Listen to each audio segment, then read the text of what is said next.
कमलेभ्यो नमः।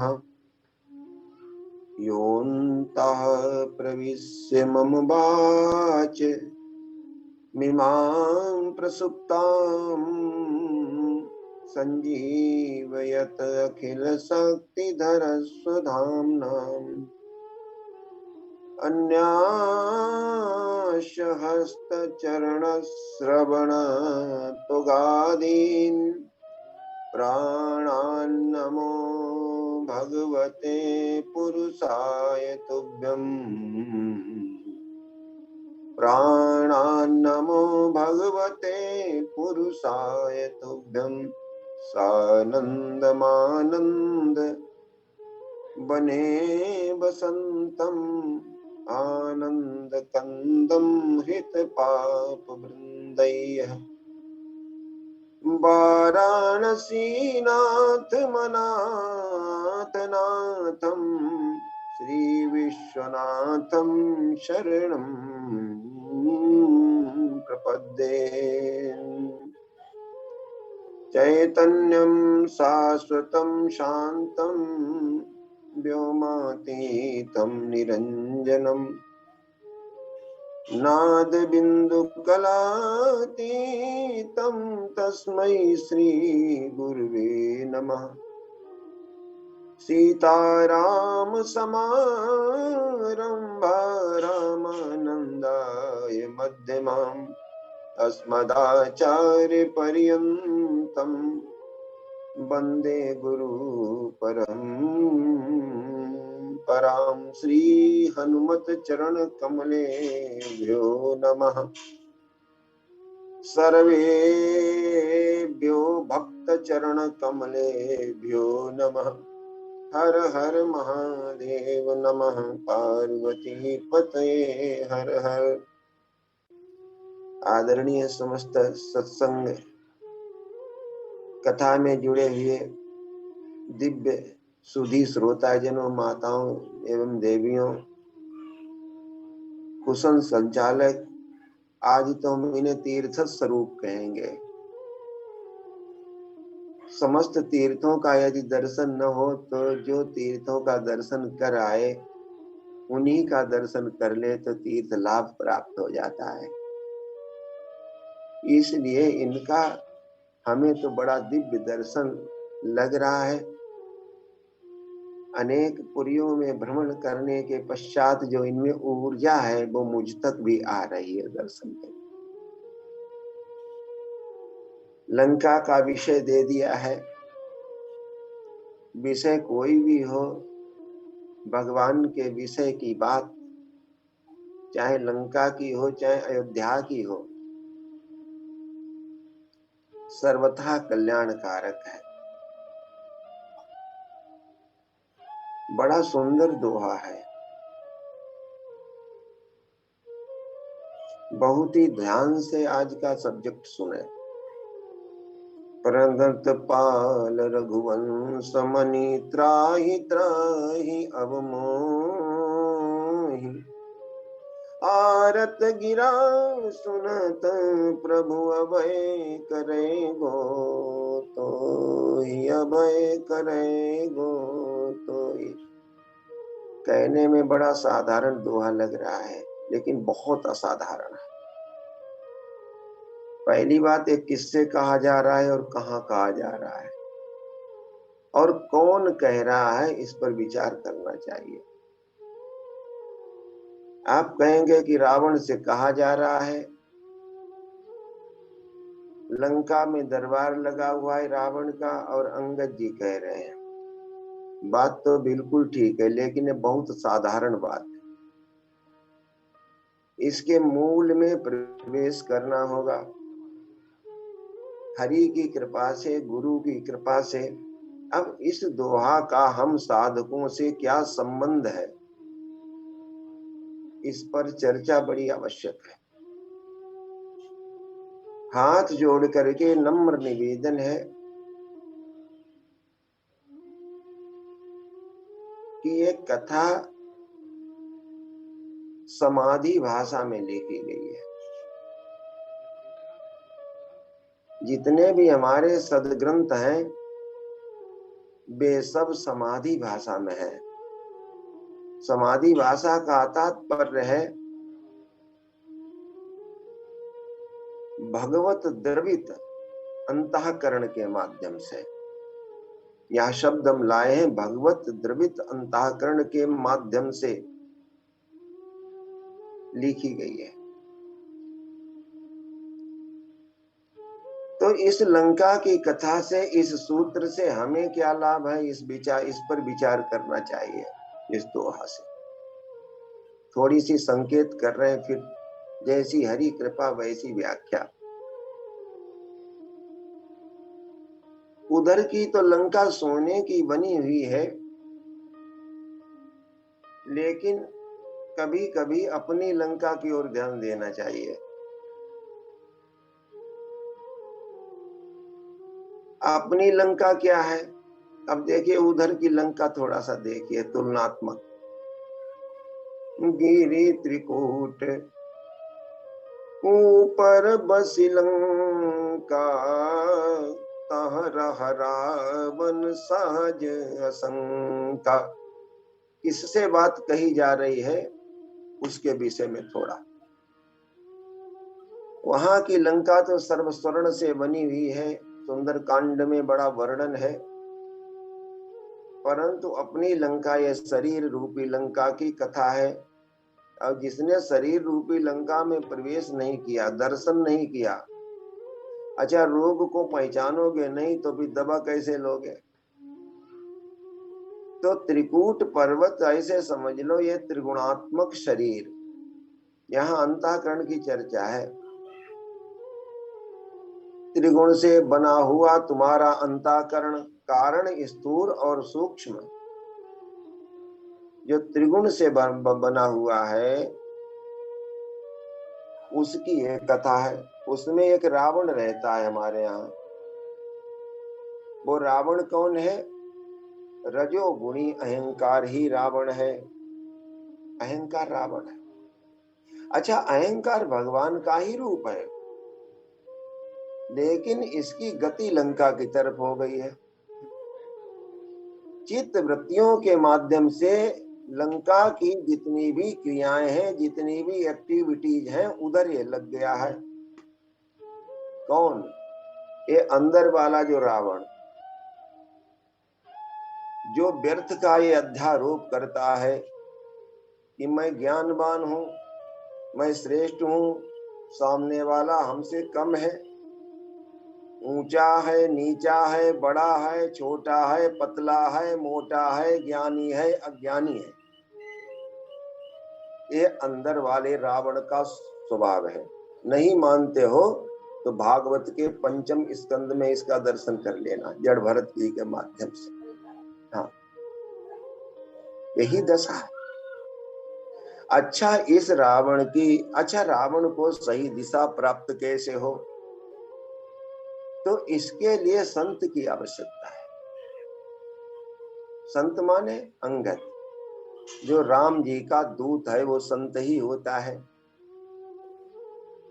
अभी शरणागति और शरणागति कि कैसे होती है और शरणागति किन किन बिंदुओं पर होनी चाहिए। ये दोहा जो है भगवान के स्वभाव और शरणागति से संबंध रखता है। प्रणत पाल रघुवंश मणि, तो लंका समझ गए। लंका माने जो है ये शरीर, त्रिगुणात्मक शरीर लंका, अहंकार रावण बैठा हुआ है। जब किसी संत से सूक्ष्म सानिध्य होता है अंगद रूपी, अच्छा अंगद भेजे किसके हैं? राम जी के भेजे हुए हैं। भगवान ही कृपा करके संतों को भेज देते हैं। हमें तो संत दिखाई पड़ रहे हैं अंगद, जो हमें दिखाई अनेक अनेक प्रकार से विद्वान वर्णित करते हैं। आदरणीय पटेल जी, मैंने इसे इस ढंग से नहीं पढ़ा जिस ढंग से आज बोल रहे हैं। बिल्कुल नया ढंग, नई चीज अंदर उपस्थित हुई, वो सुना रहे हैं आपको हरि कृपा से। तो इस दोहा में अच्छा, बिनु हरि कृपा मिलहि नहीं संता, जब भगवान की कृपा होती है तो पावर से भी पावर पुरुष को, अज्ञानी से भी अज्ञानी पुरुष को संत दर्श या संत का सानिध्य और वाणी प्राप्त होती है। प्रस्तुत दोहे में भगवान के निर्मल स्वभाव का वर्णन है कि एक ये भी स्वभाव है। वैसे तो भगवान के अनंत स्वभाव है अवतार काल में, कि प्रणत पायल रघुवंश मणि, त्राहि त्राहि अब मोहि, आरत गिरा सुनत प्रभु अभय करे गो तोहि। जो शरणागत होते हैं, जो आश्रित होते हैं श्री ठाकुर जी के, जो त्राहि माम करके, त्राहि माम शरणम करके शरणागत हो जाते हैं, उन्होंने कितना भी पाप किया हो, पुण्य किया हो, जो भी किया हो, उसके निवृत्ति करके श्री ठाकुर जी अभय हो जाते हैं। आर्त भाव जो है तब प्रकट होता है। अभी रावण की लंका में चलेंगे, कौन से रावण की लंका में, बाहर की लंका का तो वर्णन कर दिया है गोस्वामी जी ने प्रत्यक्ष में, लेकिन अंतःकरण के रावण को छिपाया हुआ है।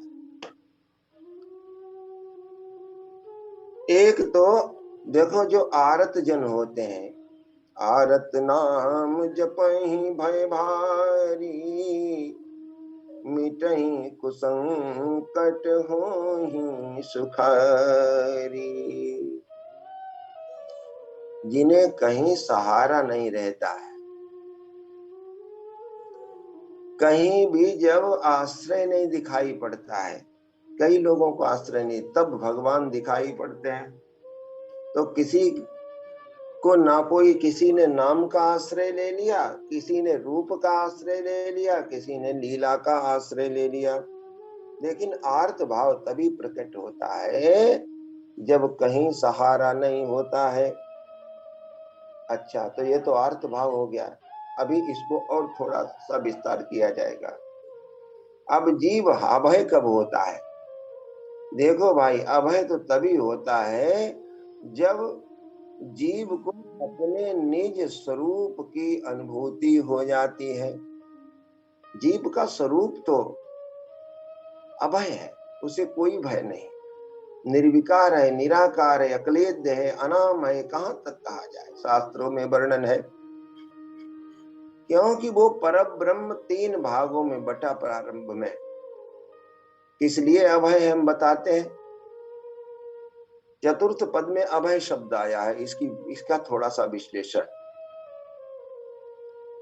वो परमात्मा तीन भागों में बट गया स्वयं, एक ब्रह्म, दूसरा जीव और तीसरा माया। इस नाते ये तीनों सत्य हैं। एक सिद्धांत ये भी कहता है, एक सिद्धांत कहता है, भक्तवत्सल भगवान की जय, प्रणत पाल रघुवंश मणि, त्राहि त्राहि अब मोहि, तोहि आरति गिरा सुनत प्रभु अभय करेंगे तोहि। कोई बात नहीं, जो कुछ तुमने अपराध किया है। अच्छा, जीव भाव में अपराध हो ही जाते हैं। बात तो रावण से जुड़ी है, लेकिन कथा साधना की है। जीव स्वाभाविक, अगर जीव अपराध नहीं हुए तो जीव कैसा है? जीव को अहंकार भी होता है। जीव धर्म अहमित अधिकाई, रावण अहंकार है। तो अब शरणागति होगी कैसे? देखो, गजेंद्र मोक्ष की कथा पूरा राम नहीं कह पाया, नाम में शरणागति हो गई भगवान। थोड़ा सा ही कहने से मां नहीं निकल पाया, राह ही निकला कि श्री ठाकुर जी गरुण सहित उपस्थित हो गए, क्योंकि अंतःकरण समर्पित हो गया था। अब यहाँ पर हाथ जोड़ करके निवेदन है कि शरीर तो सभी का समर्पित हो जाता है, शरीर जड़ है, लेकिन अर्ध जड़ और अर्ध चेतन जो मन है, हृदय है, और उसके साथ में जुड़ी हुई जो वृत्तियां हैं, जब वो समर्पित होती हैं, और कहाँ होती हैं? बाहर नहीं, अंदर, अपने ही अंदर है। ऐसे में जीव का तुरंत कल्याण हो जाता है। विषय से नहीं हट रहे हैं, इसी में वो सब है, अभी दर्शन करने को आपको मिलेगा। यहाँ जीव रूपी रावण की चर्चा चल रही है। अच्छा, तो किसी साधक ने अंगद जी से पूछ दिया, रावण ने तो नहीं पूछा। अहंकार तो किसी से नहीं पूछता, तो वो किसी को मानता है, न जानता है। लेकिन किसी साधक ने पूछ दिया कि अंगद जी कृपा करके ये बताइए कि यदि जड़ शरीर का समर्पण, लोग नहीं दंडवत प्रणाम कर जाते हैं, लेकिन गति वहीं तक है, जो करना है वो करेंगे, प्रणाम तो बहुत होता रहता है। तो फिर समर्पण किसका, शरणागति किसकी है? अच्छा, पहली बात तो आर्त भाव तब आवे जब लोगों को परेशानी मौजूद हो। अहंकार रूपी रावण को तो लंका में सब कुछ दिखाई पड़ रहा है, उसी में वो आनंदित है। ये संसार लंका ही समझ लीजिए आप, त्रिगुणात्मक संसार लंका है। तो कहने लगे शरीर, जड़ शरीर की शरणागति से कुछ भी होने वाला नहीं। थोड़ा पूर्व में जाना पड़ेगा, 3 चौपाई पहले। किन्नप अभिमान मोह बस किम्बा, हरियाणहु सीता जगदम्बा, दसन गहु त्राण कंठ कुठारी, परिजन सहित संग निज नारी, सादर जनक सुता करि आगे, यही विधि चलहु सकल भय त्यागे। इसमें पूर्ण साधन बताया गया है। देखिए कितना विचित्र साधन है। पहली बात, जो तुम्हारा मैपन है, जो जीव का मैपन है, जीव अपना मैपन श्री ठाकुर जी से जोड़ दे। कैसे? अच्छा, इसमें भागवत जी की मूल कथा में पहुंचना पड़ेगा, इशारा करेंगे, 40 मिनट का समय इसलिए, क्योंकि संसार में जो भगवान का अहम तत्व है, उससे ही संसार ये प्रकट हुआ। इसलिए वेदांत ने कह दिया अहम ब्रह्मास्मि, हम सब वही है। या तो ये हो जाए ज्ञान मार्ग से, नहीं तो कुछ लचो कुछ झुको। तो शरणागत किसकी होनी है? सलेंडर करना है अभिमान को, सलेंडर करना है मोह को, है ना? और किसको? तुम्हारे एक तो मूल रूप से अहंकार को समर्पण करना है, और उसके बाद में मोह को समर्पण करना है। अब किसी ने पूछ दिया अहंकार और मोह का समर्पण कैसे होगा? तो देखिए, अहंकार का मतलब है, अहंकार पता क्या करता है? अहंकार है तो सत्य, लेकिन ऐन्द्रिक चित्त वृत्तियों से जुड़ने के कारण उसने अपने को असत में लिप्त कर रखा है ना? अच्छा, कैसे लिप्त कर रखा है? मोह के माध्यम से। ये मेरा है और ये तेरा है, इसमें लिप्त कर रखा है।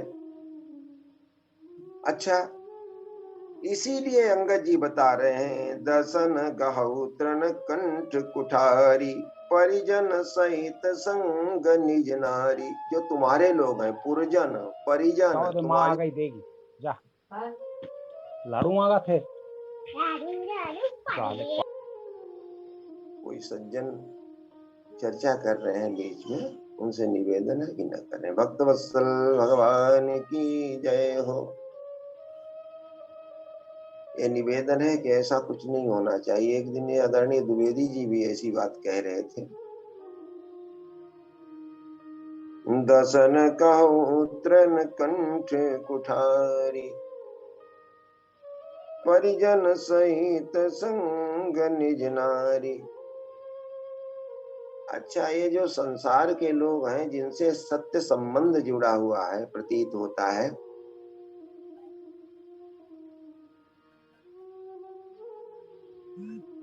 आदरणीय हमारे पटेल जी से निवेदन है कि कोई भी चित्र फोटो मेरे सामने न आए, बाद को दर्शन करेंगे। भक्तवत्सल भगवान की जय हो।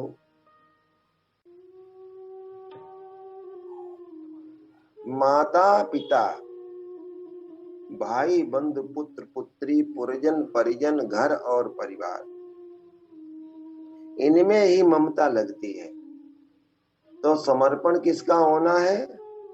ममता का होना है। और हम समर्पण करते हैं शरीर का। भक्त वत्सल भगवान की जय हो। एक छोटा सा भजन सुनाते हैं। आसरा इस जहां का मिले ना मिले, आसरा इस जहां का मिले ना मिले, मुझे तेरा सहारा सदा चाहिए। आसरा इस जहां का मिले ना मिले, मुझे तेरा सहारा सदा चाहिए। यहाँ खुशियां हैं कम और ज्यादा है गम, यहाँ खुशियां हैं कम और ज्यादा है गम, जहाँ देखो वही है भरम ही भरम, जहाँ देखो वही है भरम ही भरम। दीप दुनिया में कोई जले ना जले, दीप दुनिया में कोई जले ना जले, मुझे तेरा उजाला सदा चाहिए। प्रणत पाल रघुवंश मणि, त्राहि त्राहि अब मोहि, आरत गिरा सुनत प्रभु अभय करे गो तोई। बात चल रही थी शरणागति की। देखो, एक तो अहंकार की शरणागति हो, मोह की शरणागति और ममता की शरणागति हो। इनकी शरणागति हो जाए, यही वास्तविक शरणागति कही जाती है। अभिमान रूपी अज्ञान के कारण मोह का तड़का लग जाता है और जीव को जो है ममता हो जाती है। संसार में विभीषण जी के प्रकरण में यही बात कही गई है। जननी जनक बंधु सुत दारा,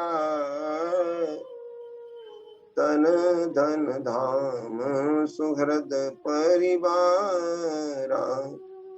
सबकी ममता ताग बटोरी, मम पद मन ही बांधी बट डोरी। भगवान कहते हैं, अंगद भी यही बात कह रहे हैं, नृप अभिमान मोह बस किंबा।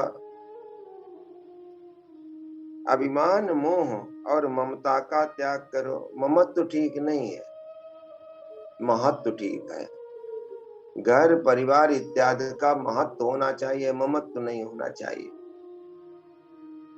तो शरणागति जो है, पहली बात तो त्रिगुणात्मक अहंकार की शरणागति हो, असत और सत का विवेक हो। संसार में जो तुम्हारे निजी संसार में ममत्व लगा हुआ है, जैसे माता पिता भाई बंधु पुत्र पुत्री शरीर धन और घर, इसमें ममता लगी होती है, उसका त्याग हो जाना चाहिए, तब जीव शुद्ध होगा, तब शरणागति मिलेगी। अब इतना ही नहीं, शरणागति किशोरी जी की कृपा से मिलती है। दांतों में तृण दबाइए और एक विधि और बताई कि किशोरी जी को आगे कर लेना। अच्छा, ठाकुर जी का स्वभाव है कि जब किशोरी जी को आगे करोगे तभी ठाकुर जी कृपा करेंगे। पहले सीता है, फिर राम, पहले राधा है, फिर कृष्ण। भगवान बड़े दुराधर्ष हैं, याद रखना। लेकिन हमारी किशोरी जी जो सरकार हैं वो करुणामयी हैं। भक्तवत्सल भगवान की जय हो। अच्छा, किसी ने जो है राधे जी को और किशोरी जी को अस्त्र शस्त्र लिए देखा है? बस आशीर्वाद की मुद्रा। अंगद रूपी संत यही संदेश दे रहे हैं कि सबसे पहले शरणागति अगर किशोरी जी के प्रति हो जाए तो काम बन जाएगा। पूज्यपाद डोंगरे महाराज जी कहा करते थे अपनी कथा में, भक्तवत्सल भगवान की जय हो। पूज्यपाद डोंगरे जी महाराज अपनी कथा में कहा करते थे कि जिसका किशोरी जी से कुछ संबंध हो जाता है, चाहे जैसा संबंध बना ले, माता का, बहन का, कैसा भी प्रेम का संबंध बना ले, तो यदि जीव कोई ऐसे कर्म भी करता है तब भी किशोरी जी एक अवसर प्रदान करा देती हैं। तो इसलिए संकेत है कि सादर जनक सुता करियागे, यही विधि चलहु सकल भय तागे। शरणागति में कारक सुन लीजिए एक बार सब लोग। पहली बात तो जो संत कह रहे हैं उस वाणी को सत्य मान करके ग्रहण करें। संत और शास्त्र कहते हैं वो, शास्त्रों की वाणी बड़ी दुरूह है, ये ऐसे नहीं आ पाती है। संत बड़े सरल और सहज भाव में उसी चीज को व्यक्त कर देते हैं। शास्त्र समुद्र है, समुद्र का जल खारा होता है, सीधे नहीं पिया जा सकता है। ये समाधि की भाषा है। पहली बात तो कथा कहने का और कथा सुनने का ढंग ही हमें अभी नहीं पता है। बहुत से लोगों को ढंग ऐसे पता नहीं है कि कथा मंच की एक मर्यादा है,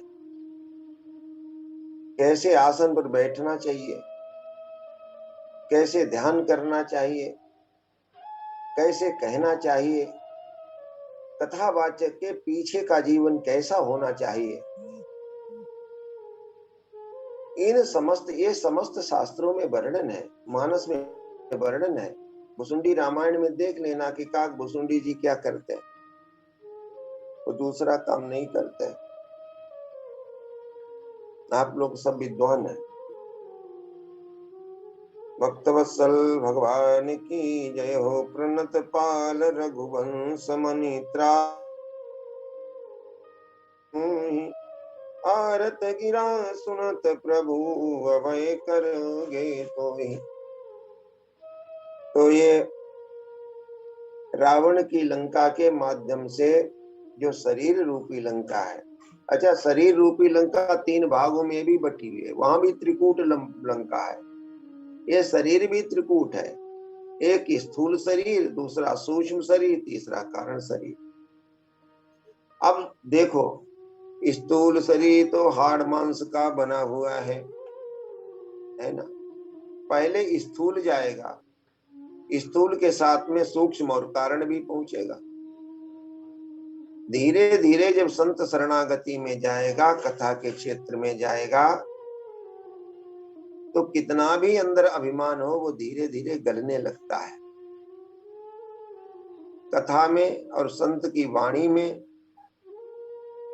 इतना पराक्रम होता है, इतना प्रेम होता है। इस प्रेम रूपी समुद्र में श्रोताओं का जो भी सुनता है, उसका अहंकार धीरे धीरे प्रेम स्वरूप ही होने लगता है, बदलने लगता है। तो ये त्रिगुण लंका ये भी हो गया शरीर। पुनः दोहराता हूं, स्थूल गया, सूक्ष्म साथ ही गया, कारण भी साथ ही गया।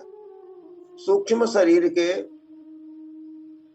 कई भाग हैं। पहले तो ज्ञानेंद्रियां हैं, अब मंच बना हुआ है, प्रक्रिया बता रहे हैं, शरणागति की प्रक्रिया, उसका दर्शन होता है। ठाकुर जी का दिव्य विग्रह, उसका दर्शन हुआ, माने बाहर वाले भगवान का दर्शन हुआ। बाहर के वातावरण का जब दर्शन हुआ इंद्रियों के माध्यम से, तो इंद्रियों का संबंध मन से होता है। धीरे धीरे इंद्रियों के माध्यम से जैसे संसारी जीव बन जाता है, वैसे ही संत की वाणी से जब कानों में पड़ी तो मन बदला मन अंतर्मुखी होने लगा, अथवा मन भगवान के नाम रूप गुण लीला धाम में जुड़ने लगा।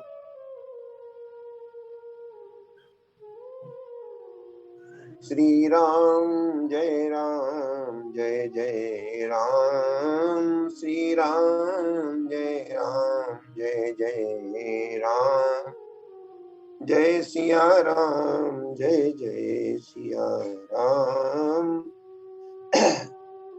स्थूल का संबंध हुआ, सूक्ष्म धीरे धीरे बदलने लगा, मन बदला, बुद्धि ने निर्णय किया, बुद्धि में विवेक नाम की मणि स्थापित हो गई। अच्छा, ये विवेक नाम की मणि स्थापित बुद्धि में होती है। मन में जो है वो राम भक्ति रूपी मणि उत्पन्न हो जाती है संत संग से। ये मणि अंतःकरण में प्रकाश करने लगती है, और जैसे प्रकाश करती है, जीव को आत्म तत्व का दर्शन होने लगता है। फिर वास्तविकता दिखाई पड़ने लगती है कि अभी तक जो हम देख रहे थे ये सब हाड़ मांस के पुतले। भगवान प्रक्रियाएं भी बना देते हैं। अपनों से अपनत्व टूटना और पराये से परायापन टूटना, ये बहुत कठिन बात हुआ करती है।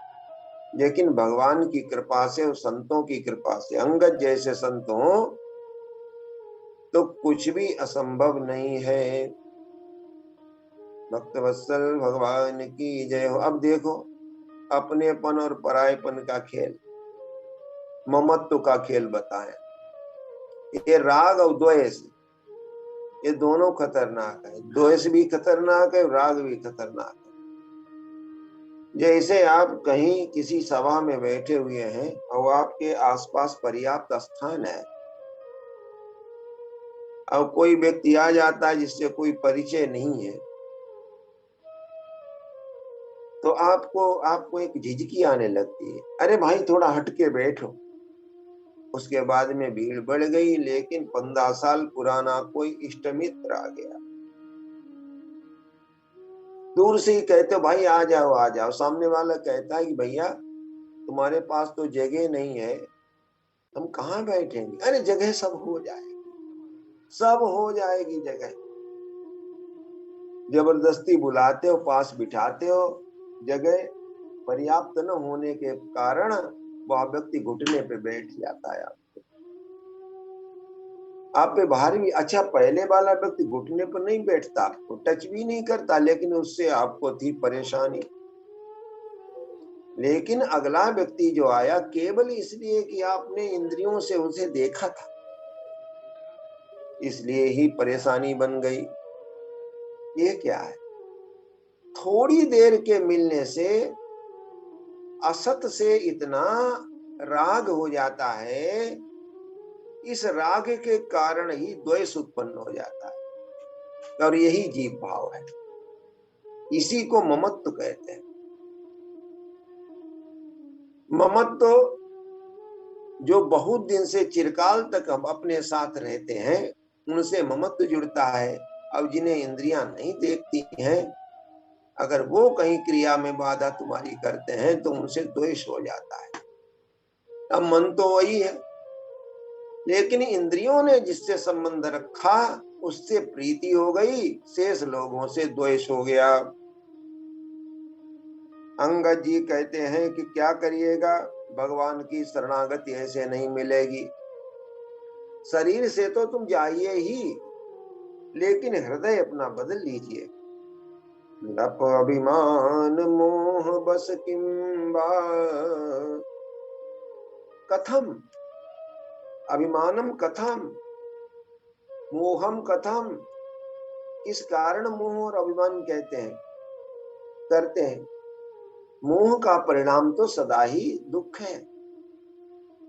मोह से बहुत व्याधियां उत्पन्न हो जाती हैं। तो शरणागति आप मोह की करिए, भगवान को मोह शरणागत कर दीजिए कि ठाकुर जी तुम हमारे थे, प्रभु जी तुम हमारे हो, तुम हमारे ही रहोगे, ऐ मेरे मोहन, ऐ मेरे प्रियतम। इस प्रकार से अहंकार को भगवान से जोड़ लो भक्ति के माध्यम से। विभीषण की शरणागति कैसे हुई, वही बात यहीं भी बताते हैं कि पत्नी पुरजन परिजन, परिजन सहित संग निज नारी, अंतःकरण सहित तुम समर्पित हो जाओ। बाहर से समर्पण हो या न हो, लेकिन अंतःकरण समर्पित हो जाता है तो काम हो जाता है। भगवान ने विभीषण से पूछा था कि विभीषण जी ये बताइए कि क्या तुम्हारा सोने का घर नहीं था? हाँ महाराज जी, मेरा सोने का घर था। बोले पुत्र भी होंगे? बोले हाँ पुत्र भी। बोले पत्नी? बोले पत्नी भी है। तो तुम हम वनवासी के पास क्या करने चले आए? यहाँ तुम लंगोटी लगाए हुए हैं। ऐसी सोने की लंका छोड़ करके ऐसा क्या हो गया? कैसे हृदय परिवर्तन हो गया? विभीषण जी ने कहा कि हमने संत की वाणी सुनी। ऐसा कौन संत पहुंचा? हनुमान जी नाम के एक संत हमारी लंका में पहुंच गए थे। उन्होंने आपका यशगान सुनाया। शरणागति का सर्वश्रेष्ठ साधन संत के द्वारा भगवान का यशगान सुनना है। श्रवण सुजस सुनिया,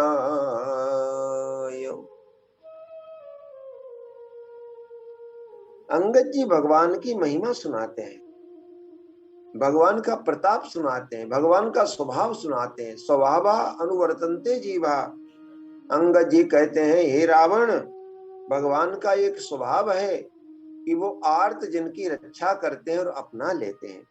प्रणत पाल रघुवंश मणि, त्राहि त्राहि अब मोहि, आरत गिरा सुनत प्रभु, अभय करोगे तो ही। सियावर रामचंद्र की जय, पवन सुत हनुमान की जय।